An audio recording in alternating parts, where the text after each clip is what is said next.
The opening sequence of this video contains a flickering effect that may cause discomfort and trigger seizures. Viewer discretion is advised. In every great story, there's a villain, and the Bible is no exception. From the beginning, Satan has worked to discredit, corrupt, and undermine the integrity and credibility of God while captivating the souls of humanity.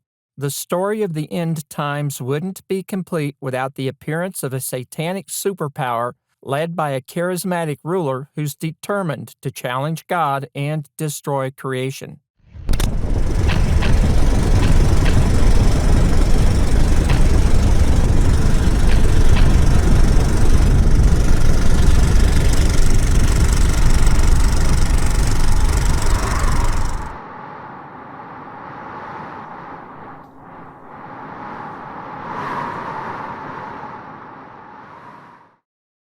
The end times are characterized in the minds of some as an era in which Satan will bring a plan about to seize political power and capture the minds of humanity.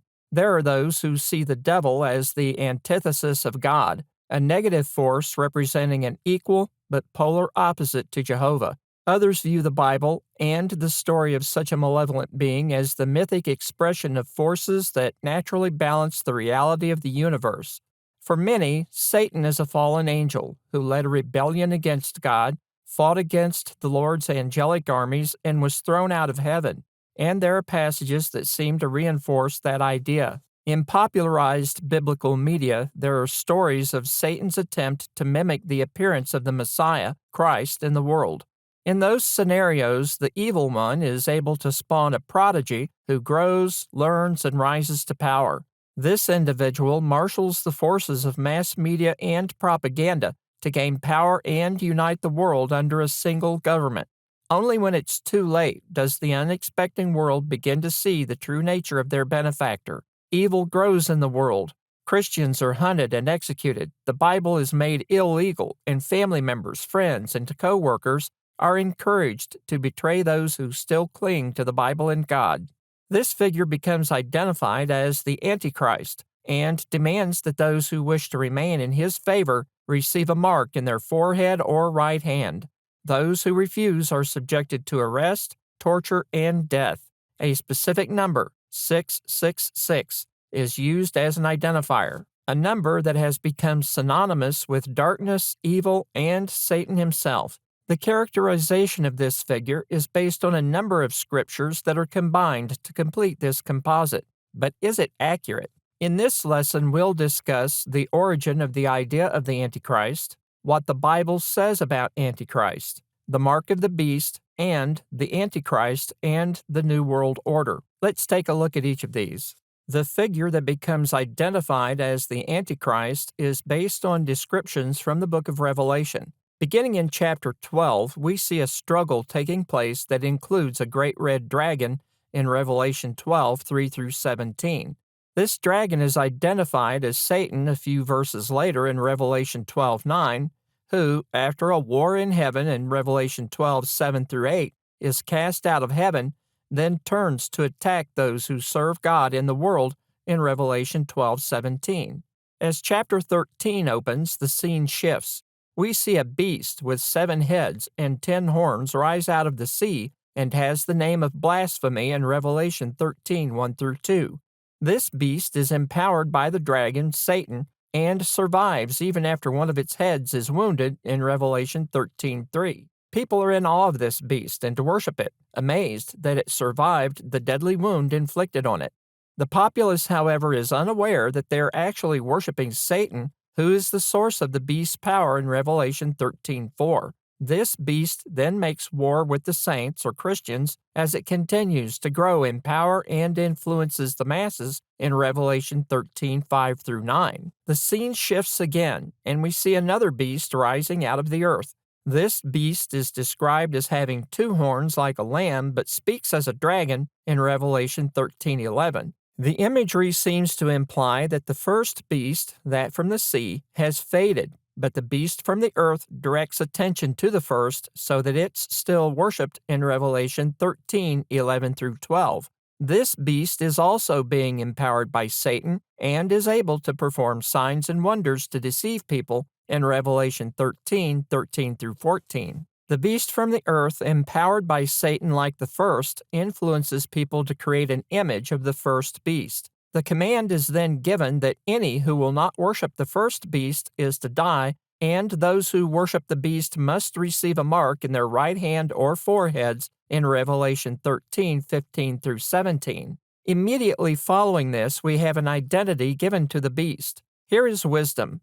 Let him that hath understanding count the number of the beast, for it is the number of a man, and his number is 666 in Revelation 13:18. Now let's take a minute and summarize what we know about this beast, identified as a man, who becomes known as the Antichrist. Satan seeks to destroy followers of God in the world.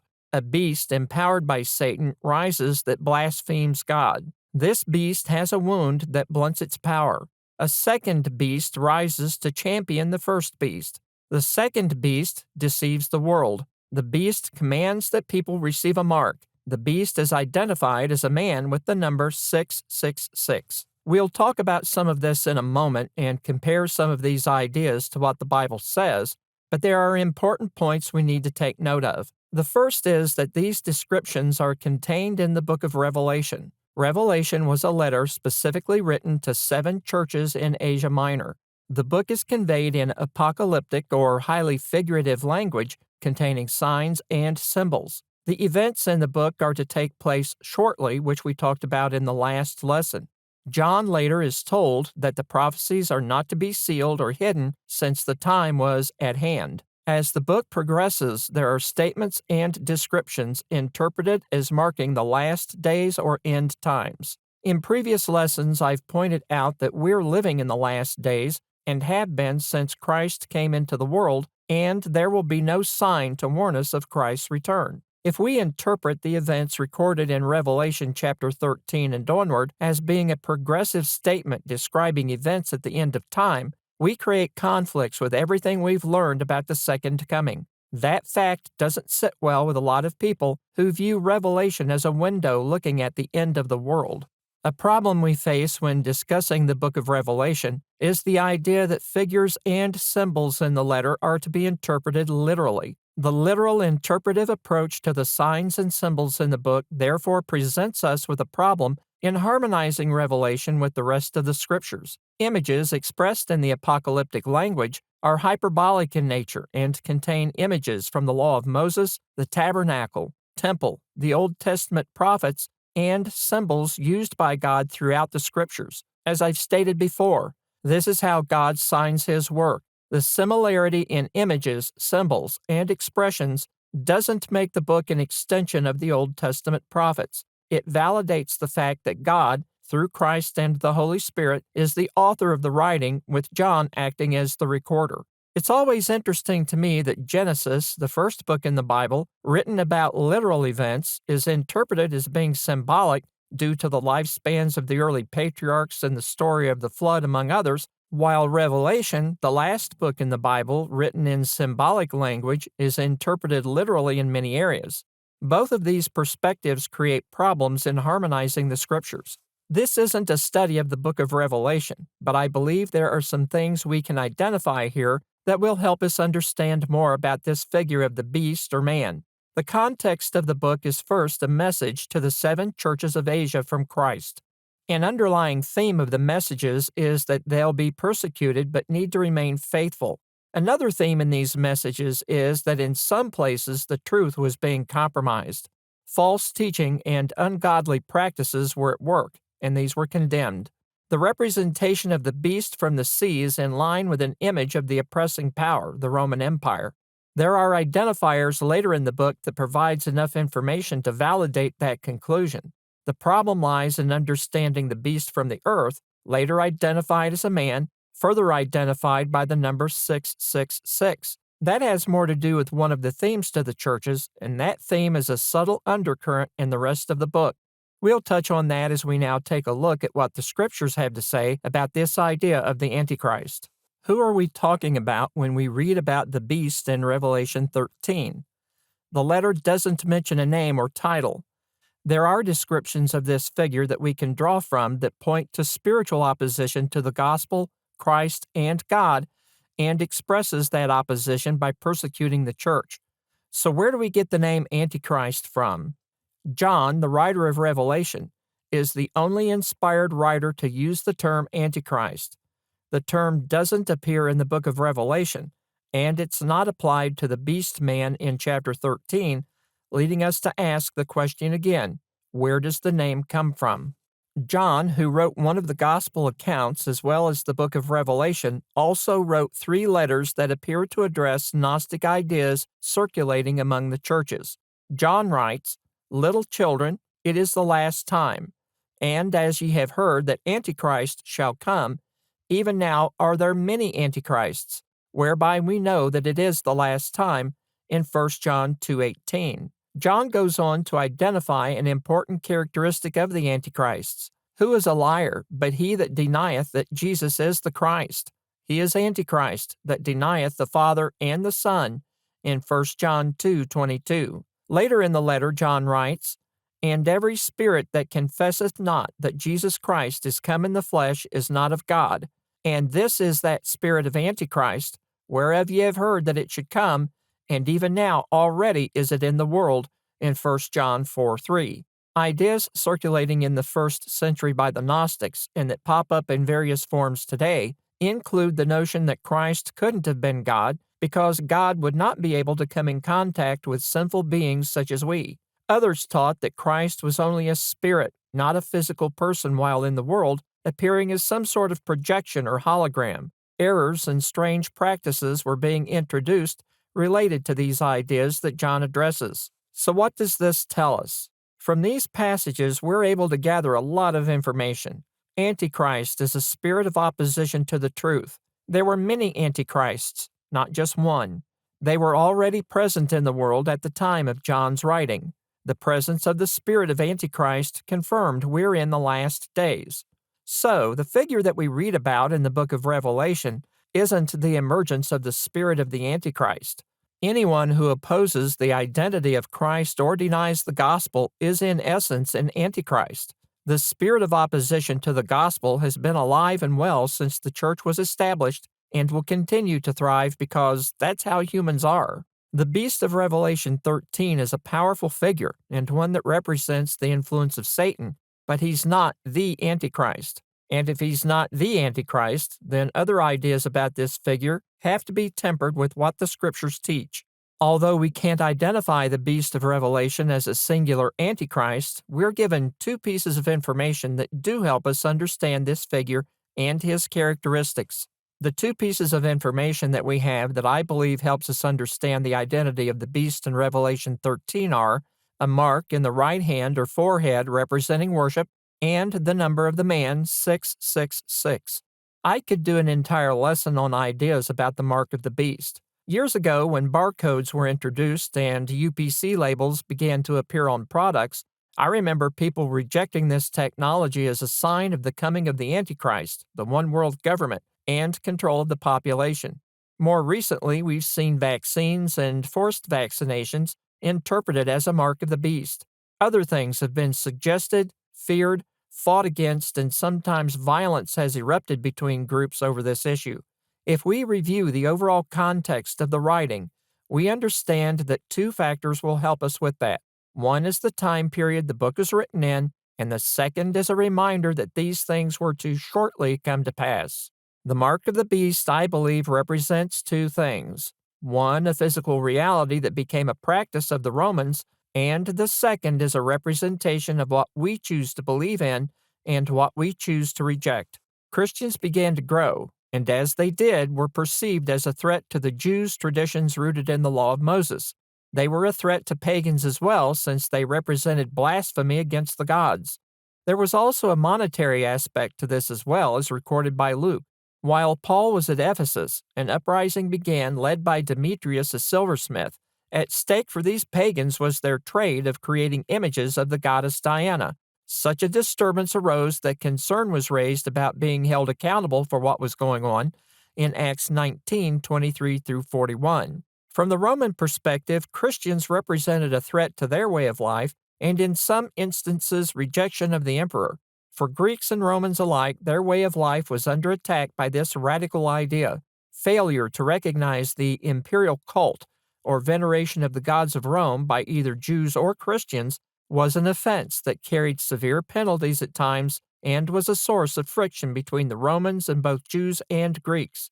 Some emperors required everyone to confirm their support of the gods and/or the emperor by offering incense to the gods or later an image of the emperor. Later, during the reign of some of the emperors, such as Decius in the mid-3rd century, a certificate was issued confirming that an offering to the gods or emperor had been made. Lack of this certificate could result in arrest, imprisonment, and even death. The second way we can look at this mark of the beast has to do with the identity provided by John. That, of course, is the dreaded 666. I've discussed this in more detail in my lesson on the numbers of God. The number 666 has come to denote Satanism, evil, darkness, and is feared by some who are more superstitious. Once again, treating the number as the symbol I believe it to be, we can find a more practical interpretation. I've already mentioned that God utilizes various numbers and symbols to represent His work and power. These elements appear throughout the Scriptures and serve to connect it as a cohesive unit. The number 7 is one that stands out. 7 represents the work of God, His power, and the completeness of what He does. Christ is identified as having the 7 spirits of God in Isaiah 11:2, Revelation 1:4, and Revelation 3:1. 7 represents perfection, completed revelation, and the work of the Lord. The figure of the beast, identified as a man having the number 666, carries spiritual significance. There is a power, one that has been influenced by Satan to destroy Christians, that will receive a wound and amaze the world when it survives. That beast was eventually replaced by another who mimicked the power and influence of the first. This beast, that associated with the idea of the Antichrist, is one who represents himself as a power of God. We can take a look at the representation of the number to see this more clearly. 2 elements are at work here. The first is the number 6, as I noted. The second is the number 3. In the Scriptures, the number 3 is used to represent the Godhead, consisting of God, Christ, and the Holy Spirit. The number 3 appears in other places as well and serves to represent God's identity, judgment, and work. In Revelation, we have the number 6, which is close to God's symbol for completion and His power in the number 7, and it's repeated 3 times. It brings to mind the idea of God's perfection or completeness in His work and authority, and repeating the number 3 times reinforces the concept that this is a work of the Lord. In other words, this is something that will have the ability to perform great things, advertise itself as the power of God, and fool the masses. The beast in Revelation 13, I believe, is in line with statements made by Paul about a coming apostasy in 2 Thessalonians 2, 3-10. That might sound a bit off the wall at first, but consider this. The book was written to 7 churches located in Asia Minor. This was a region that received the gospel earlier than regions to the west. We have the underlying theme of faithfulness and warnings against error in the messages to the churches. As we trace the history of the Christian church, we can see that early changes to the structure, operation, and doctrine of the church began in this region. Asia Minor, which would include the 7 churches identified by John, was a crossroads of cultures and influences. The Gnostic influences that appear to have originated in the Indus Valley, coupled with Jewish mysticism and the pressure of Judaizing teachers, had an effect on the church. The great apostasy didn't begin with the church in Rome. It started in Asia Minor, and these churches were at ground zero. The idea of 666 appears to imply that an individual or series of individuals would arise, proclaiming themselves as the representative of God, when in fact they're spreading doctrines that will condemn their followers to hell. World events and political figures have become subjects of interpretation and application to the end times. Adolf Hitler, Nikita Khrushchev, and others were believed by some to be the Antichrist. When their regimes fell or they faded from the world stage, silence ensued. Over time, other figures were selected as projections and explanations were offered, claiming that the Antichrist had been identified and the end times were upon us. During the Vietnam War, as the Paris peace talks were being held, I knew people who were trying to prove that Henry Kissinger was the Antichrist. His name was transliterated into Hebrew characters, assigned numeric values for each of the letters, to which a formula was applied in order to reach a total of 666. Mr. Kissinger completed his work at the time and then moved on. In January of 1991, the United States and its allies launched Operation Desert Storm to liberate Kuwait from Saddam Hussein.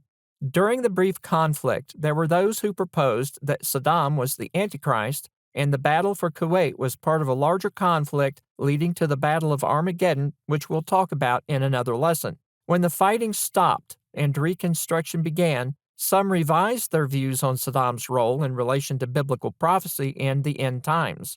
I even heard one televangelist actually lament that God had tried to bring about the final battle, but that didn't work out, and the Lord would try again. This person had a national following, and I just had to shake my head in disbelief when I heard that remark. We'll talk about that idea in another lesson. The bottom line is that Saddam Hussein wasn't the Antichrist, nor were any of the other figures that have been selected as candidates for the fulfillment of prophecy. World history has shown that there will be leaders who rise and attempt to control as many people and as much global real estate as possible. Ancient empires confirm that. The history of the 20th century shows the attempt to dominate the globe, first by the Axis powers led by Nazi Germany, and later designs to impose communism on the world by Secretary Khrushchev, Chairman Mao, and the list goes on.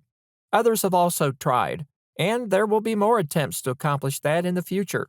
There may even be a consolidation of power over a majority of the world's population, but that's a reflection of what humans are capable of. During the 1st century, the Roman Empire exerted that control over the Western world and went unchecked until God rendered judgment against them for their evil. The Antichrist is an office, an influence, and the New World Order that some believe will enslave humanity isn't what John is speaking of in the book of Revelation. There's a far more subtle evil that has greater consequences that rose during that time and, according to the Scriptures, will continue to deceive the world until Christ does return, without warning. Another point that has to be brought out as we reach the end of this lesson is the fact that predictions of a charismatic leader who will achieve control of the global community and oppose God by persecuting Christians will fail.